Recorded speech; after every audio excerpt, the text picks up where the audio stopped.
महोदय, पाच घ्यायचे ही लक्षवेधी ज्या विषयात मांडली हा खरंच खूप गंभीर विषय आहे. अध्यक्ष महोदय, प्रधानमंत्री पोषण शक्ती निर्माण योजनेअंतर्गत जवळपास महाराष्ट्रातल्या स्थानिक स्वराज्य संस्था असतील, खाजगी शाळा असतील, अनुदानित शाळा असतील, यामध्ये 1ली ते 8वीच्या विद्यार्थ्यांना मध्यान्ह भोजन दिलं जातं.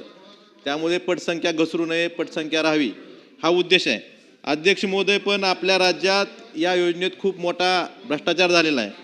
अध्यक्ष महोदय, उत्तरात सांगितलंय मंत्री महोदयांनी की 25-26 मध्ये जवळपास 2447 कोटीची तरतूद आहे या योजनेसाठी. अध्यक्ष महोदय, यात काय झालं? यात यांनी इंधन आणि भाजीपाल्याची रक्कम शाळा स्तरावर वर्ग केली आणि धान्य असेल, तांदूळ असेल इत्यादीसाठी पुरवठादारांचं टेंडर काढलं. अध्यक्ष महोदय, ही टेंडर प्रक्रिया राबवली शिक्षण संचालकाने. या टेंडर ज्यावेळेस काढलं त्यावेळेस एकच उदाहरण देतो. तांदळाच्या बाबतीत तर खूप मोठ्या तक्रारी आहेत, पण एकच उदाहरण देतो. हिरवा वाटाणा, ग्रीन पीस हे निविदा प्रक्रियेत टाकलं आणि ज्यावेळेस वर्क ऑर्डर दिली त्यावेळेस फक्त वाटाणा. त्याचा रेट काय तर 134 रुपये हिरवा वाटाण्याचा रेट होता टेंडरमध्ये. आणि ज्यावेळेस तुम्ही वर्क ऑर्डर देता जिल्हा स्तरावर त्यावेळेस फक्त वाटाणा हा शब्द टाकला. जवळपास 100 रुपयाचा फरक आहे. अध्यक्ष महोदय, हे दोन्ही कुणी केलं? वर्क ऑर्डरवर सही शिक्षक संचालकाची, टेंडर कुणी काढलं? शिक्षक संचालकानं. मग 100 रुपये किलो मागं म्हणजे टेंडरमध्ये हिरवा वाटाणा आणि तुमच्या वर्क ऑर्डरमध्ये साधा वाटाणा आणि पुरवठाही साध्या वाटाण्याचा.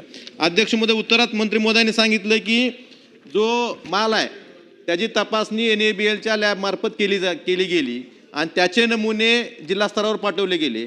मला त्यांना विचारायचं आहे की लॅबमध्ये तुम्ही हिरवा वाटाणाच पाठवला असेल, त्याचे नमुने जिल्हा स्तरावर पाठवले असतील, तरी राज्यातल्या जवळपास सर्व जिल्ह्यांनी, सोलापूर जिल्हा वगळला तर बाकीच्या सर्व जिल्ह्यांनी याची देयकं काढली.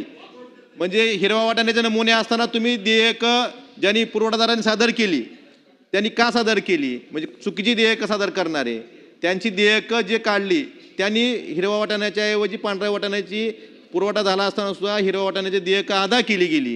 ह्या जवळपास कोट्यावधी रुपयाचा घोटाळा झालेला आहे. माझी मंत्री महोदयांना एवढीच विनंती आहे की जे शिक्षण संचालक आहेत ह्यांनी हा खूप थंड डोक्याने केलेला भ्रष्टाचार आहे. शिक्षण संचालक आणि पुरवठादार या दोघांनी मिळून हा थंड डोक्याने केलेला भ्रष्टाचार आहे आणि जिल्हा स्तरावर जी बिलं काढतात त्यांनी.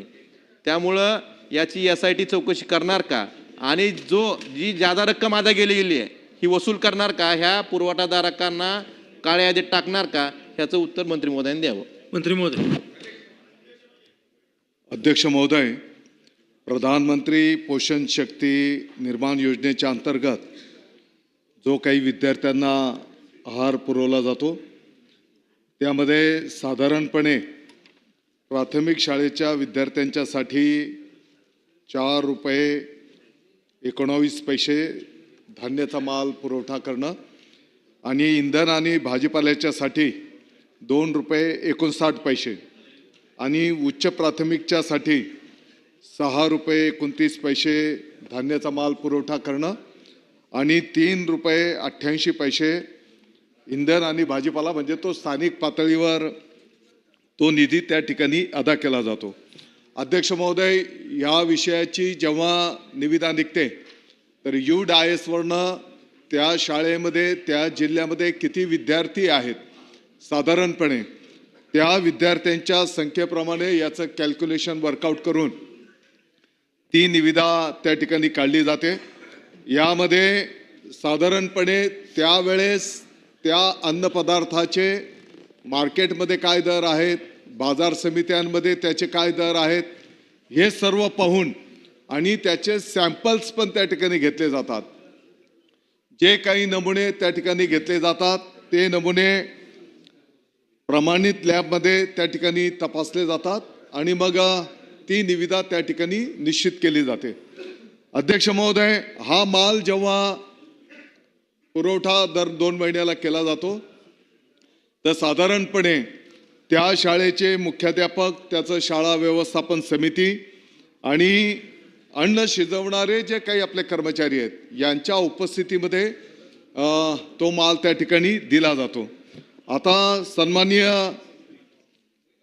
आमदार महोदयांनी जो काही पाटील साहेबांनी मुद्दा उपस्थित केलेला आहे, निविदामध्ये ही वस्तुस्थिती आहे की ग्रीन पीस असा त्या ठिकाणी उल्लेख आहे आणि वर्क ऑर्डरमध्ये वटाणा असं त्या ठिकाणी दिलेलं आहे. परंतु साधारणपणे पुरवठा जेव्हा केला जातो तर तो पुरवठा जे सॅम्पल दिलेले होते त्याप्रमाणेच त्या ठिकाणी करणं अपेक्षित आहे. आणि म्हणून आपण जे काही बाब निदर्शनास आणून दिलेली आहे ही निश्चितपणे याची चौकशी केली जाईल आणि या चौकशीचा जो काही अहवाल येईल त्या अहवालाप्रमाणे पुढची कारवाई केली जाईल.